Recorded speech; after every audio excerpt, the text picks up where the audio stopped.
Patient को check करना है। जी सर।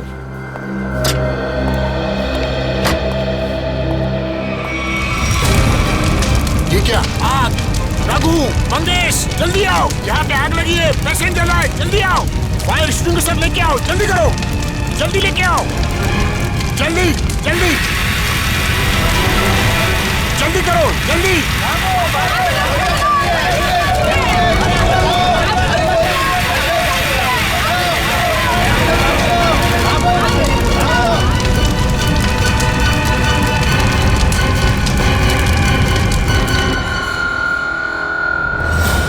आइए सर, मैंने ही आपको फोन किया था। ये सब हुआ कैसे? समझ में नहीं आ रहा सर, देखते ही देखते पेशेंट को कैसे आग लग गई। प्लीज हटिए आप लोग।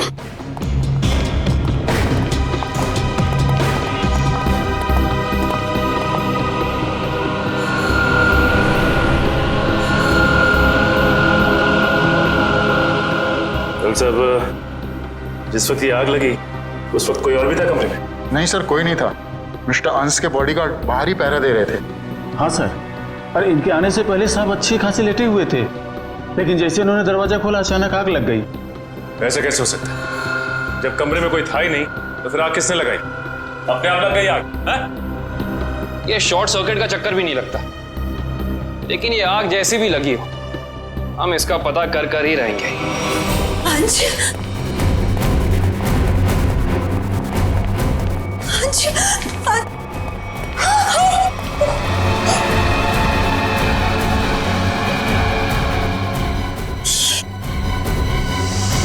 सर, मिस्टर अंश की वाइफ और बेटा। अंश को आग कैसे लगी, कैसे हो गया ये सब?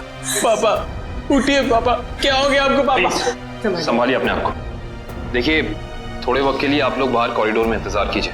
पंकज प्लीज चलिए। पापा आइए। डॉक्टर साहब, अंश जी यहाँ कौन सी बीमारी का इलाज कराने के लिए एडमिट हुए थे? कल रात इन्हें फूड पॉइजनिंग की वजह से लाया गया था। इनके घर पार्टी थी, शायद कुछ उल्टा सीधा खा लिया होगा। अच्छा ये बताओ कि डॉक्टर साहब के इस कमरे में आने से पहले कोई और भी आया था इस कमरे में?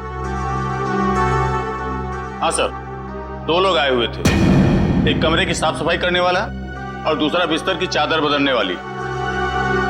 ये अंश कुमार, इस अंश कुमार की कुंडली निकालनी होगी। जहां तक मुझे याद आता है कि बहुत सारे काले कारनामों में शामिल था।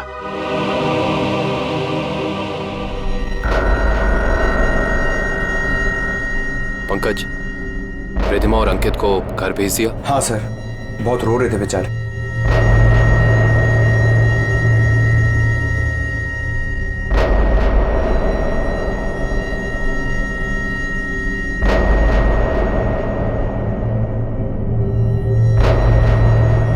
वैसे सालुंके साहब, आपको क्या लगता है आग किस वजह से लगी? मेरी बात छोड़ो सचिन, तुम बताओ, तुम लोगों को क्या लगता है भाई? सालुंके साहब, अगर हमें पता होता तो हम आपको क्यों बुलाते? देखा तारिका, इन लोगों ने तो हाथ खड़े कर दिए। अरे प्रद्युमन तो कहता था तुम लोग सुपर कॉप हो यार। सर, हम तो सिर्फ तहकीकात कर सकते हैं, अंदाजा लगा सकते हैं, लेकिन इस साइंस के मास्टर तो आप ही हैं ना। तो ठीक है, अंदाजा क्या लगाते हो वो अंदाजा ही बता दो यार। सर, हमें ऐसा लगता है कि ये चिंगारी लगाने वाला कोई इंसान नहीं, बल्कि कोई वस्तु, कोई चीज है। हो सकता है, देखते हैं।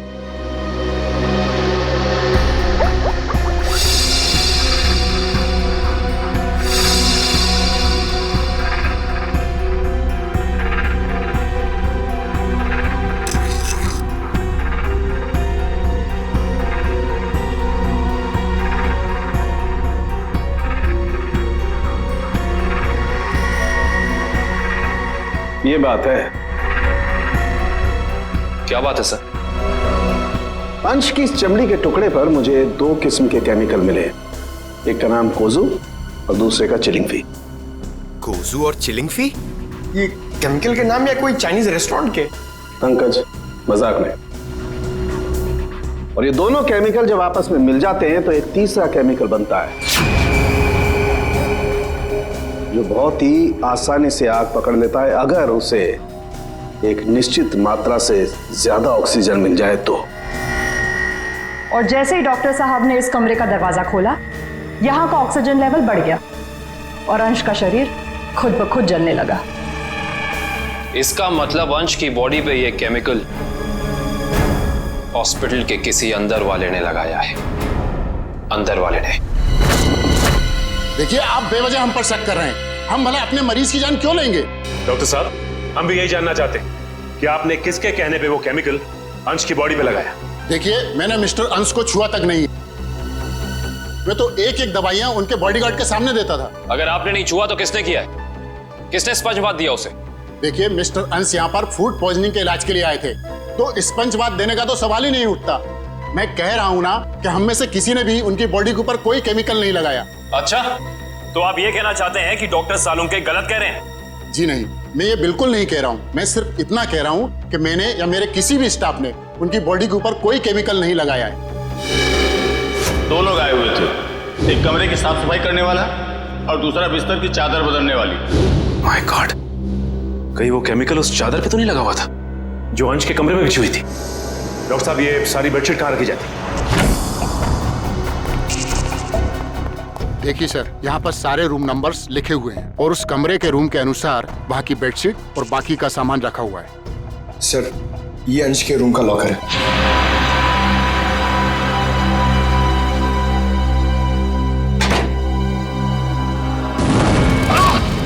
ठीक हो ना तुम? बाहर जाओ, फिर भी पकड़े। फायर एक्सटिंग्विशर, जल्दी। फास्ट।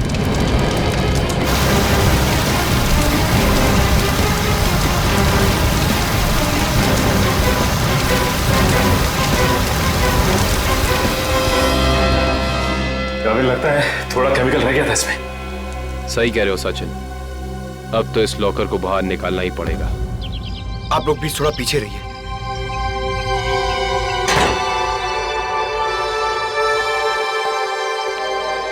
सर, प्लीज संभाल के।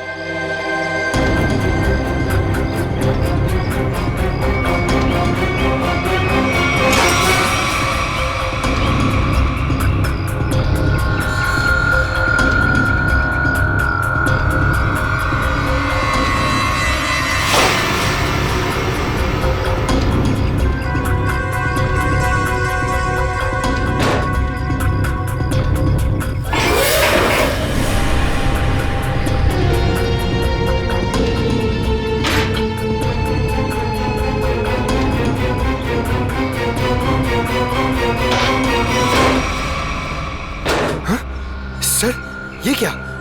आपकी बार तो आग ही नहीं लगी। क्या बोल रहे? आग सिर्फ इसमें लगी। ये देखो, सिर्फ ये बैग जला है, बाकी सारी की सारी चीजें बिल्कुल वैसी है। ये देखो। सर, इसका मतलब केमिकल इस बैग में होगा और बेडशीट इसी बैग में लाई होगी। हाँ पंकज, एग्जैक्टली ऐसा ही हुआ है।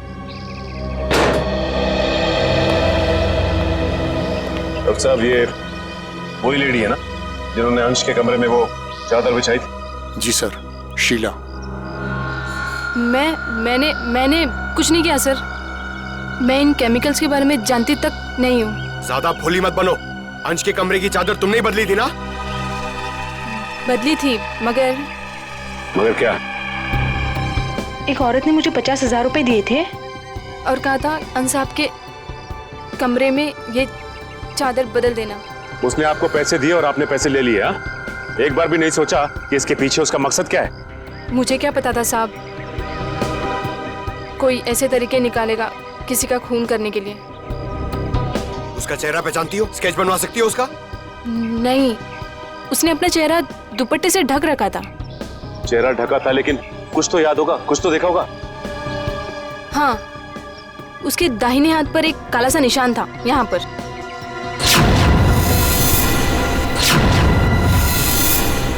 ठीक है, आप लोग जा सकते हैं। जी सर। अंश को फूड पॉइजनिंग हुई उसके घर पे, जिसके बाद वो हॉस्पिटल में एडमिट हुआ। और कमाल की बात है कि हॉस्पिटल में आने के बाद वो जल के मर गया। कुछ तो गड़बड़ है।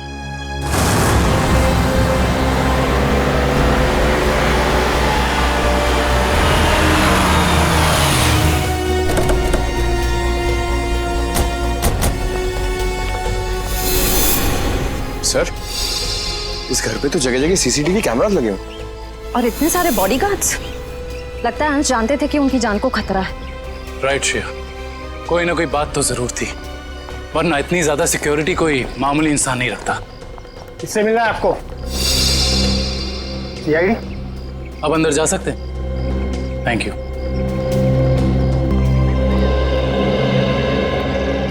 सर, ये घर तो बड़ा आलीशान है।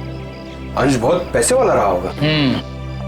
जितना बड़ा आदमी उसके उतने ज्यादा दुश्मन। नमस्कार। नमस्ते। आपसे कुछ सवाल पूछने थे। जी पूछिए। जिस रात अंश जी की तबीयत खराब हुई, उस रात उनका खाना किसने बनाया था? साहब, खाना तो मैंने बनाया था, लेकिन मैंने कुछ नहीं किया। तो फिर सिर्फ अंश की तबीयत क्यों खराब हो और किसी की क्यों नहीं? मुझे मालूम नहीं। अब मालूम नहीं कहने से तो काम नहीं चलेगा ना। कोई तो था जो चाहता था कि अंश हॉस्पिटल पहुंचे, ताकि वहां वो खूनी बड़ी आसानी से उस जुर्म को अंजाम दे सके। एनीवेज, हमें उस पार्टी की गेस्ट लिस्ट चाहिए थी। जी। गोपी पिछले 5 साल से उनका खाना बना रहा है, ये ऐसा कुछ नहीं कर सकता। तो और कौन कर सकता है? क्या आपको किसी पर शक है? शायद गगन। गगन? अच्छा, ये गगन कौन है? पापा का बिजनेस मैनेजर था। अभी कुछ दिन पहले उसे नौकरी से निकाल दिया था। पार्टी में गगन भी आया था? हाँ, मगर बिन बुलाए। हाँ साहब, गगन हो सकता है। उस दिन पार्टी में मैंने उसको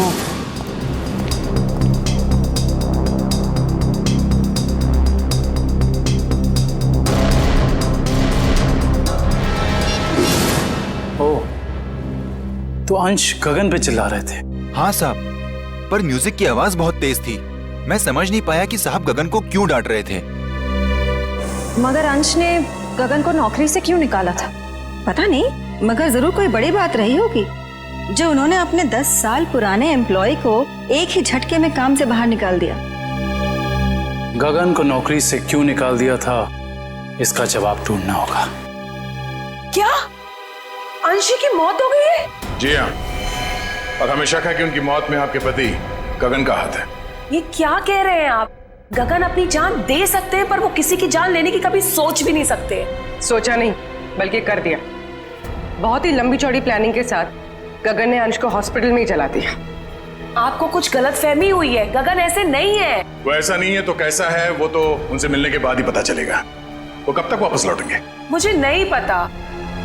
मैंने पुलिस स्टेशन में उनके गुमशुदा होने की रिपोर्ट भी लिखवाई है। कल से वो गायब है। बुरा मत मानिएगा मैडम, लेकिन मुजरिम अक्सर खून करके ऐसे ही फरार हो जाते हैं। बार बार उनको मुजरिम कह करके उनका अपमान मत करिए। अगर उनको जुर्म करना ही होता तो वो अंश जी की बात मान करके अंकित को मार ना देते। एक मिनट, क्या कहा आपने? अंश जी ने गगन को अपने बेटे अंकित का खून करने का काम सौंपा था, पर गगन ने साफ इनकार कर दिया और इसी वजह से उन्होंने गगन को नौकरी से निकाल दिया। ओह, तो इस वजह से गगन को नौकरी से निकाल दिया गया। और कोई बाप अपने ही बेटे को मरवाना क्यों चाहेगा? सर नहीं सर, ऐसा नहीं हो सकता। आप प्लीज कह दीजिए झूठ है। मेरे पापा मुझे मारने की प्लानिंग कभी कर ही नहीं सकते। हम जानते हैं ये बात आप लोगों के लिए काफी धक्का पहुंचाने वाली है। गगन की पत्नी झूठ बोल रही है। अपने पति को बचाने के लिए कुछ भी मनगढ़ंत कहानी बना रही है वो। अंश जैसा पिता अपने इकलौते बेटे को मारने की कैसे सोच सकता है?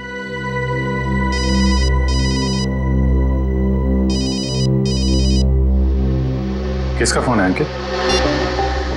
चाहो तो बात कर लो। नहीं सर, इंपॉर्टेंट फोन नहीं है। एक्चुअली मेरा एक फ्रेंड मुझे मिलने के लिए परेशान कर रहा है और फिलहाल मैं किसी से मिलना नहीं चाहता। सर, अगर आपके सवाल पूरे हो गए हो तो क्या हम जा सकते हैं? अब हमें अंश की शोक सभा की तैयारी करनी है। ठीक है, आप जा सकते हैं। इशिता? Yes sir.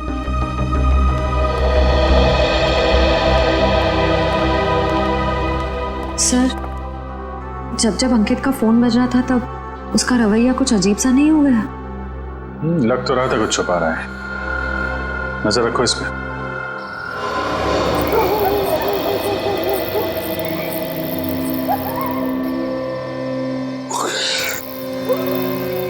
सर, हम लोग क्या रात भर यहीं खड़े रह के पहरा देंगे? रात बहुत काम की चीज होती है पंकज। जो काम दिन के खुले उजाले में नहीं किए जा सकते ना, वो रात के साए में हो जाते हैं। सर, अंकित आ रहा है। आ नहीं रहा श्रेया, हमें ले जा रहा है अगले सुराग तक।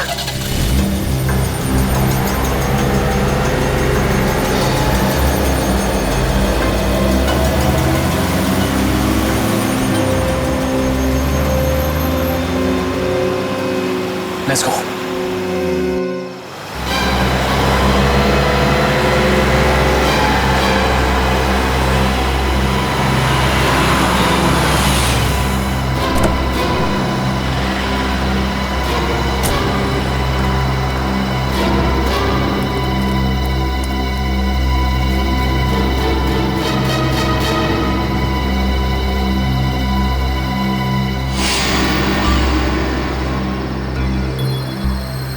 सर, ये इतनी रात को यहाँ ढाबे पे खाना खाने को आया है? नहीं पंकज, खाना खाने नहीं आया ये यहाँ ऐसे इंसान का इंतजार कर रहा है जिसे दिन के उजाले में नहीं मिल सकता।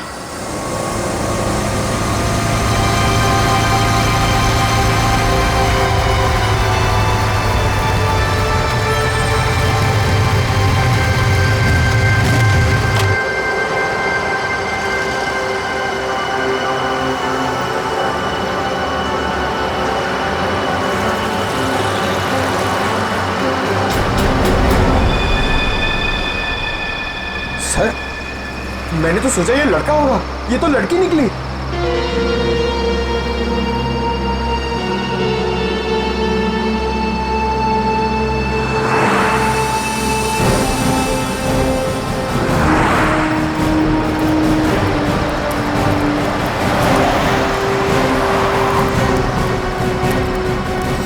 अरे आप लोग और यहाँ? हाँ, हम बहुत मेहनत करें आपके पापा के खूनी को ढूंढने की। वैसे ये कौन है? ये स्वाति, मेरी बेस्ट फ्रेंड है। हाँ, वो तो हमने देख ही लिया है। देखिए आप लोग प्लीज मेरी मामा से मत कहिएगा कि मैं इससे यहाँ मिलाऊं। क्यों? वो आंटी मुझे इतना पसंद नहीं करती। क्यों पसंद नहीं करती? मालूम नहीं, पर नहीं करती, और उनके गुस्से से मुझे बहुत डर लगता है। ठीक है, नहीं बताएंगे। सब बचपन से ही मुझे प्रिंसिपल ऑफिस के बाहर खड़े होने में बड़ा डर लगता था। कभी सोचा नहीं था कि सीआईडी का काम मुझे एक बार फिर यहीं ले आएगा। काफी शरारती बच्चे थे तुम, इसलिए प्रिंसिपल के कैबिन के बाहर खड़े कर दिए जाते थे। हैं? बस यूं ही कभी कभी टीचर पनिश कर देते थे। आइए, आपको प्रिंसिपल साहब ने अंदर बुलाया। हेलो। हेलो, सॉरी आप लोगों को इंतजार करना पड़ा। That's okay. हम यहाँ अंकित कुमार नाम के एक स्टूडेंट के बारे में कुछ जानकारी हासिल करने आए हैं। अंकित कुमार? तो वो तो बहुत ही ब्राइट स्टूडेंट है इस कॉलेज का। पढ़ाई लिखाई, खेल कूद, डिबेट, ड्रामा, हर चीज में वो नंबर 1 रहता है। अच्छा, इतना होनहार है वो? हाँ, बल्कि इस बार कॉलेज का स्टूडेंट ऑफ ईयर अवार्ड भी तो उसे ही मिला है। ये देखिए, ये नहीं उसकी फोटो। इसमें अंकित कुमार कहाँ है? यही तो है। ये नहीं, आपको कोई गलतफहमी हो रही है। हम लोग अंश कुमार के बेटे अंकित कुमार के बारे में बात कर रहे हैं। हाँ हाँ, यही तो है, अंश कुमार और रिद्धिमा का बेटा। सर, अगर ये असली अंकित है तो फिर वो कौन है? जो कोई भी है, उसके इरादे ठीक नहीं है। और रिद्धिमा जी ने हमें उसके बारे में बताया क्यों नहीं? रिद्धिमा जी कहाँ हैं? मैडम अपने कमरे में हैं। आइए।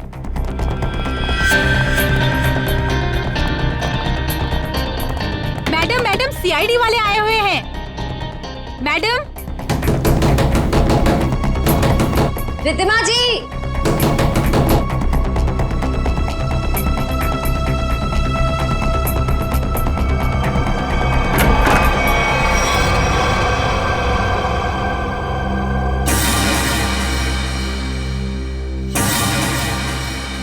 सर कमरे में तो कोई नहीं है।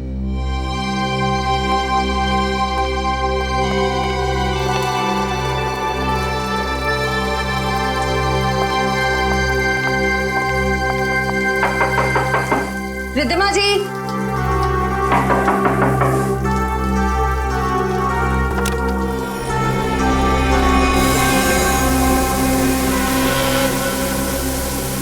सर यहाँ भी कोई नहीं है।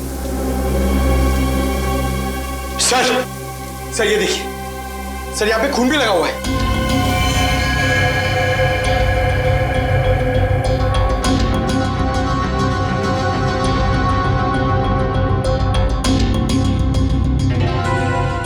शायद रिद्धिमा जी का किडनैप हो गया है। इन टुकड़ों को देख के तो यही लगता है कि उनकी किडनैपर के साथ हाथापाई हुई होगी। अंकित कहाँ है? बुलाओ उसे। अंकित बाबा तो आज सुबह घर से बाहर चले गए हैं। निखिल, अंकित को फोन लगाओ। इस कमरे में इतना कुछ हो गया और किसी को भनक तक नहीं लगी।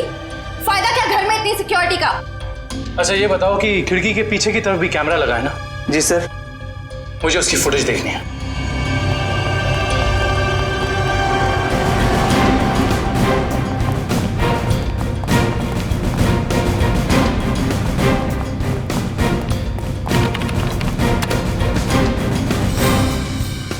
सॉरी सर, लगता है कैमरा 2 घंटे से बंद है। मतलब जरूर तुम में से ही किसी का काम है ये, जिसने गुनाह करने से पहले कैमरा बंद कर दिया। सर हम ऐसा क्यों करेंगे? कोई बाहर वाला यहाँ आके कैमरा बंद नहीं कर सकता।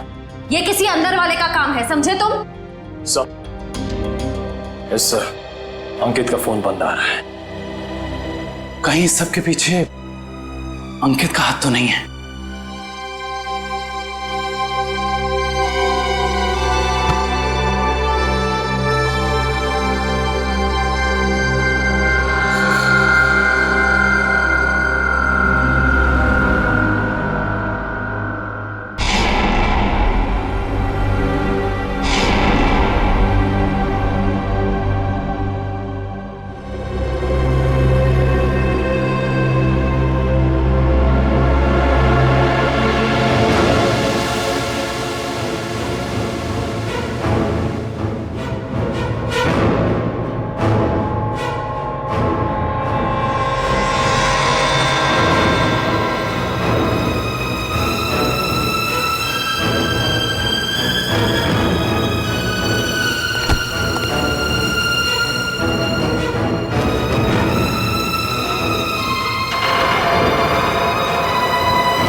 रिद्धिमा जी, रिद्धिमा जी, मैडम जी, रिद्धिमा जी, उठिए मैडम जी, रिद्धिमा जी। गगन तुम मुझे यहाँ कहाँ लेकर आए हो? मेरे पति को मार दिया, आप मुझे भी मारोगे? नहीं नहीं, ये आप क्या कह रही हैं? मैंने तो अंश साहब का नमक खाया है, उनके लिए जान दे सकता हूँ। मैं मारने का तो मैं सोच भी नहीं सकता। तो फिर कौन लेकर आया मुझे यहाँ पर? क्यों आए हम? शायद उसी ने जिसने हम दोनों को किडनैप किया है। तुम भी? जी हाँ, मैं भी आप ही की तरह इस चारदीवारी में कैद हूं। हे भगवान, उसका अगला निशाना कहीं मेरा राज तो नहीं? तो तुम हो राज, अंश और रिद्धिमा जी के असली बेटे। जी सर, मुझे तब तक यकीन नहीं कि पापा इस दुनिया में नहीं रहे। तभी ने तो मुझे इस बारे में कुछ बताया तक नहीं। लेकिन रिधिमा जी ने ये बात छुपाई क्यों तुमसे? उसी वजह से जिस कारण से उन्होंने मुझे दुनिया से छुपा कर रखा और अंकित को अपना बेटा बना लिया। लेकिन ऐसी भी क्या वजह थी जिसने एक माँ बाप को अपने बेटे से दूर कर दिया? सर आप तो सीआईडी वाले, आपसे तो कुछ बात छिप नहीं सकती। अपने खानदानी बिजनेस को आगे बढ़ाने के लिए मेरे पापा ने कुछ गैर कानूनी काम किए हैं। जी हाँ, जैसे रिश्वत देना, करप्शन को बढ़ावा देना, गैर कानूनी बिल्डिंग्स बनवाना और कभी कभी गैंगस्टर्स की मदद करना। सर मुझे कहते हुए बहुत शर्मिंदगी है कि मेरे पापा इस देश के अच्छे नागरिक नहीं बन सके और वो बहुत ही अच्छे पिता थे। इन गैंगस्टर से बचाने के लिए उन्होंने मुझे दुनिया से छुपा कर रखा। तो तुम्हारी सुरक्षा के लिए उन्होंने तुम्हें खुद से दूर कर दिया और गोद ले लिया अंकित को, ताकि कभी कोई तुम्हारे परिवार को नुकसान पहुंचाता तो निशाने पे अंकित होता, तुम नहीं। एग्जैक्टली। और जब ये बात अंकित को पता चली, उसका रवैया कुछ उखड़ सा गया। उसने मम्मी पापा की इज्जत करना बंद कर दिया। पिछले कुछ दिनों से तो वो पापा को ब्लैकमेल कर रहा था कि अगर उसे प्रॉपर्टी का आधा हिस्सा नहीं मिला तो वो ये राज पूरी दुनिया को बता देगा। सर हो सकता है शायद इसी वजह से अंश ने अंकित को मारने के लिए गगन से कहा। हाँ सर, हो सकता है कि गगन की वाइफ सच कह रही है। हो सकता है, और ये भी हो सकता है कि रिधिमा जी की किडनैपिंग में उनके गोद लिए हुए बेटे अंकित का ही हाथ हो। सर प्लीज मेरी मम्मी को बचा लीजिए।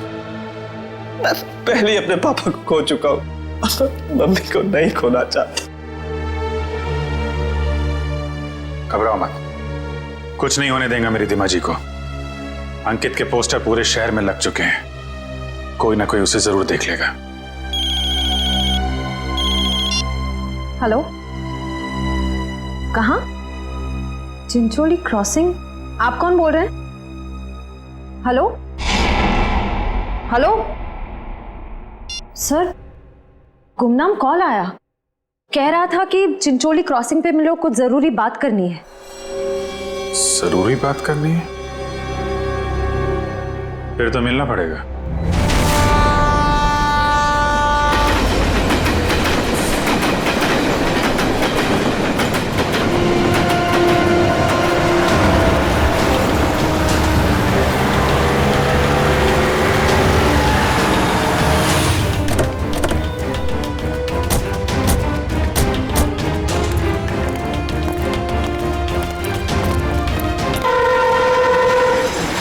बताओ क्या बताना चाहते थे? सर मैंने आपको फोन इसलिए किया था क्योंकि जिस आदमी का आपने पोस्टर लगाया है उसे मैंने कहीं देखा है सर। तुमने पक्का ध्यान से देखा ना? वो अंकित ही है। हाँ सर, वो अंकित ही था। कहाँ देखा है उसे? सर अगर मैं आप लोगों को बताऊंगा तो कहीं मैं मुसीबत में न पड़ जाऊं सर। देखो तुम्हें कुछ नहीं होगा, तुम बताओ तुमने कहाँ देखा था अंकित को? सर मैंने उसे हसनपुरा की चौल में देखा था सर। हसनपुरा चौल?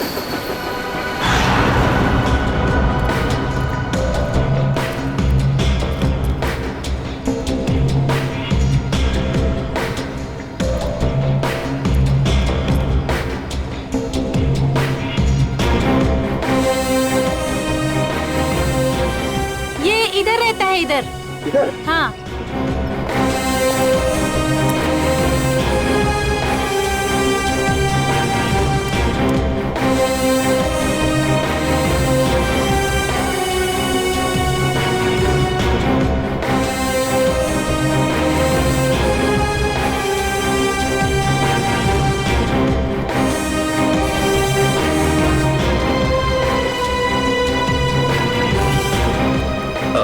आपने इसे कहीं देखा है? हाँ, उस तरफ रहता है। Thank you. सर, पता चल गया, अंकित उस घर में आता जाता था। Sir sir sir sir sir, बहुत मुश्किल हुई सर, लेकिन मैंने पता कर लिया है, अंकित इसी घर में आता जाता था, ये घर में। पंकज, हम सबको पता है। अब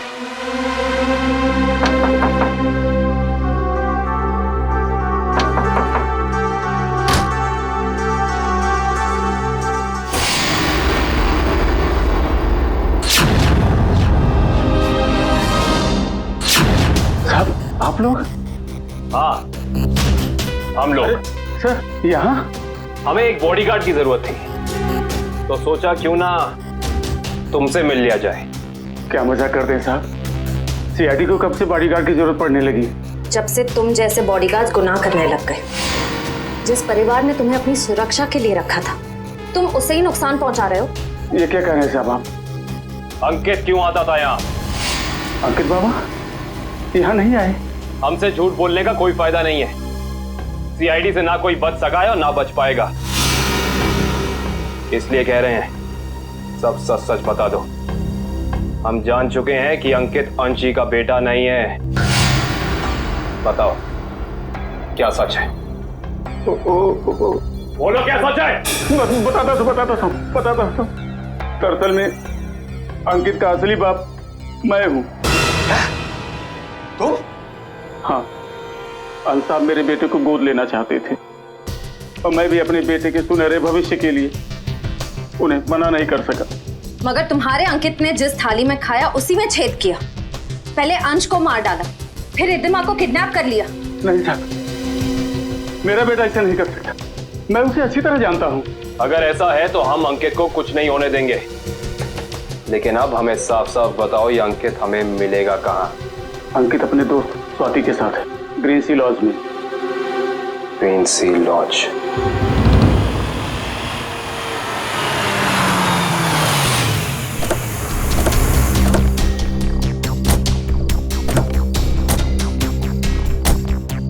सर, ये अंकित की गाड़ी है। अंदर चल के चेक करते हैं।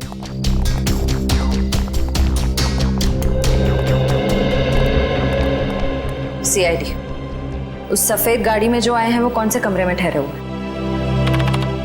Room number 113। Thank you. आओ।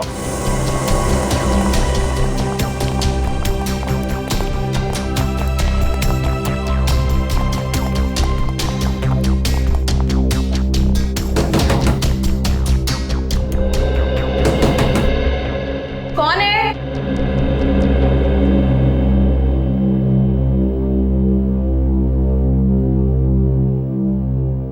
मैडम, हम रूम सर्विस से हैं। जरा खोलिए ना, चॉकलेट केक लाए हैं आपके लिए। मगर हमने तो केक नहीं मंगवाया।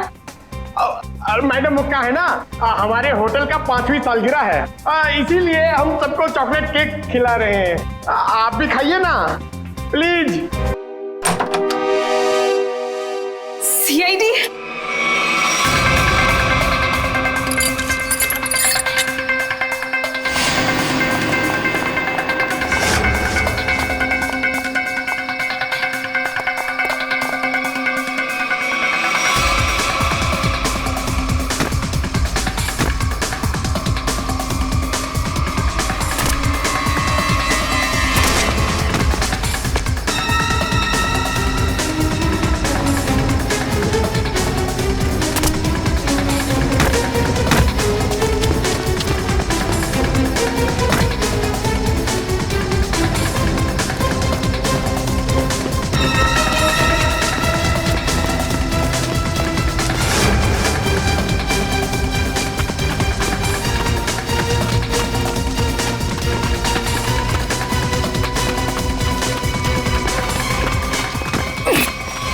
प्लीज मुझे छोड़ दो, प्लीज। तुम वही हॉस्पिटल वाली लड़की हो? प्लीज मुझे जाने दो, मैंने कुछ नहीं किया। सीआईडी की आदत नहीं है मुजरिमों को जाने देने की। हाँ, मैंने ही पैसे दिए थे उस लड़की को ताकि वो केमिकल वाली बेडशीट अंश के बेड पे बिछा सके। किसके कहने पे किया था तुमने ये? अंकित के। कहाँ मिलेगा ये अंकित? पता नहीं। अच्छा, तो ये तो पता होगा ना कि रिद्धिमा को कहाँ छिपा के रखा है? नहीं पता। ये पता नहीं, वो पता नहीं, तुम्हें पता क्या है स्वाति? गगन कहाँ है ये पता है मुझे। I see। तो और क्या क्या पता है तुम्हें?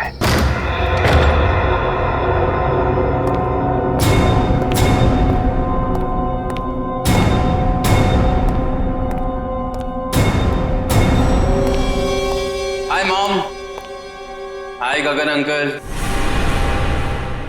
आई होप सब ठीक तो है ना? आई मीन मेरी खातिरदारी में कोई प्रॉब्लम तो नहीं है ना? अंकित, जरूर मेरी परवरिश में कुछ कमी रह गई होगी जो आज मुझे ये दिन देखने को मिल रहा है। हाँ, आपके परवरिश में कमी रह गई। बचपन से लेकर जवानी तक आप मुझे बेटा बेटा कहती रही, और आज एकदम से मुझे पता चलता है कि आप मेरी माँ नहीं है। माँ हो तो आप जैसी।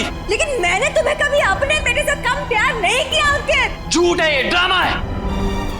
आप अपने बेटे को बचाना चाहती थी। माना कि ये सब राज को बचाने के लिए किया गया अंकित, लेकिन अंशन मैंने तुम्हें कभी भी उससे कम नहीं माना, उससे कम प्यार नहीं किया। मैं भी तो आपसे बहुत प्यार करता हूँ मम्मी, इसीलिए तो आपको पापा तक पहुंचाने के लिए यहाँ आया हूँ। और एक टिकट के साथ दूसरी बोनस टिकट फ्री। रिद्धिमा जी, गन उठा लीजिए, उसके सर पे खून सवार है।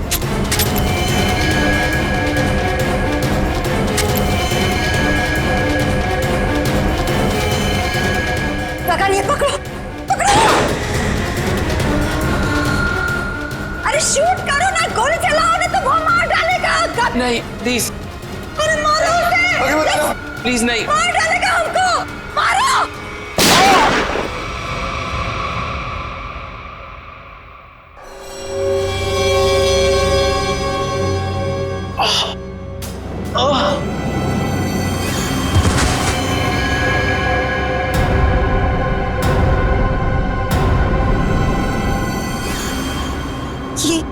ये क्या क्या क्या तुमने उसे मार डाला?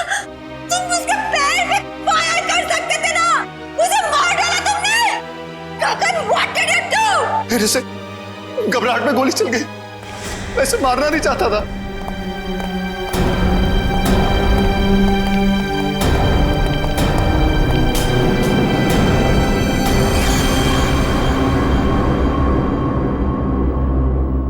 ये तो मर गया क्या? ये सब हाँ?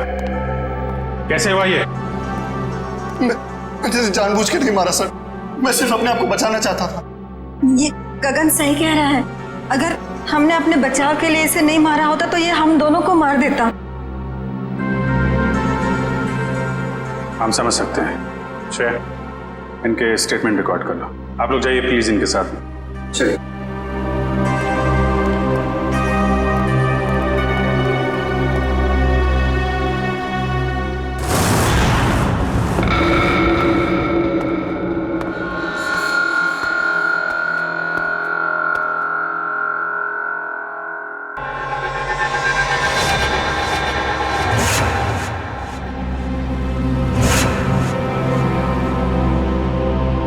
मम्मी,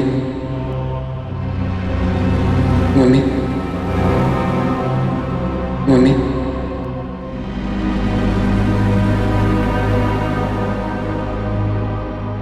मम्मी,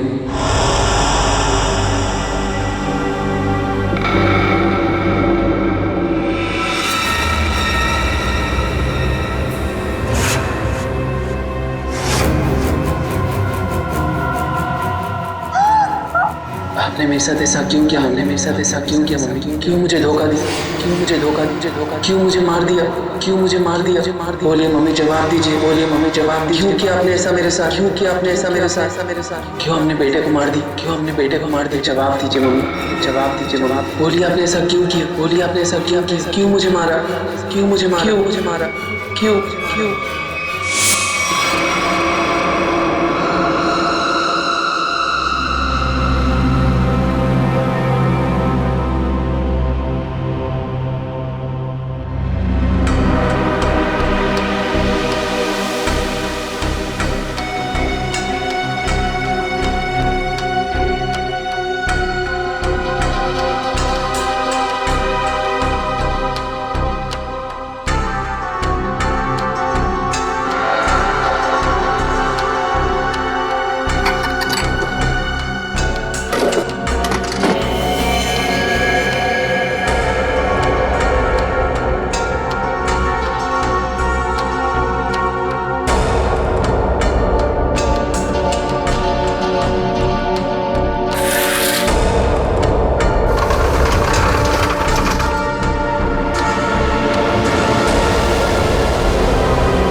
था ना, तुम जिंदा कैसे हो गए?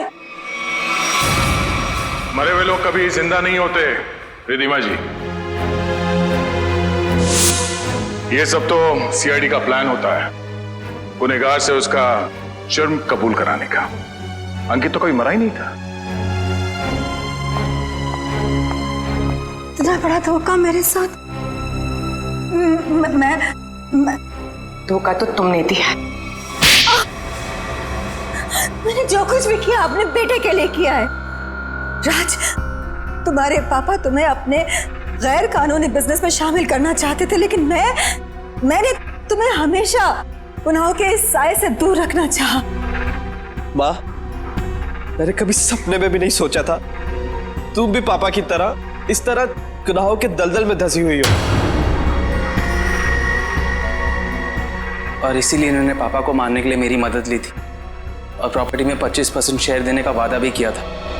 इस प्लान में तुम दोनों मिले हुए हो, इसके बारे में तुम्हारी दोस्त स्वाति ने हमें पहले ही बता दिया था। उस पार्टी के दिन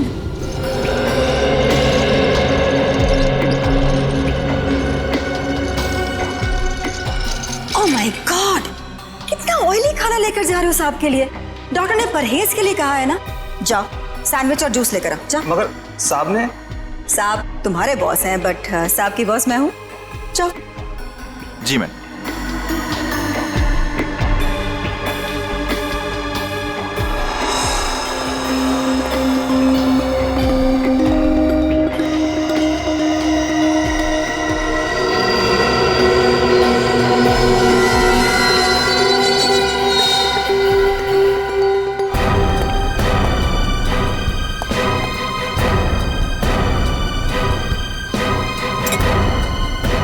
गुड, तुम जाओ, मैं साहब को खाना खिला दूंगी। जी मैं कभी सोच भी नहीं सकता था कि आप ऐसा करेंगे। खुद गुनाह किया और मुझे फंसा दिया। तो और क्या करती?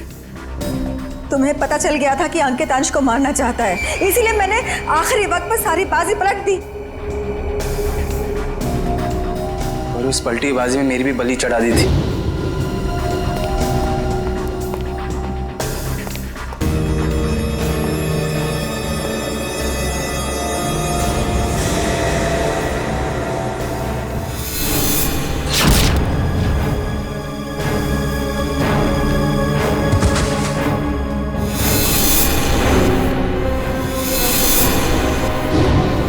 मुझे पता चला कि गगन को तो पूरी सच्चाई पता ही नहीं है। उसे तो यही नहीं पता कि अंश की मौत में मेरा हाथ है, इसलिए मैंने सारा इल्जाम अंकित पर डाल दिया। राज, मैंने ये सब तुम्हारे लिए किया बेटा।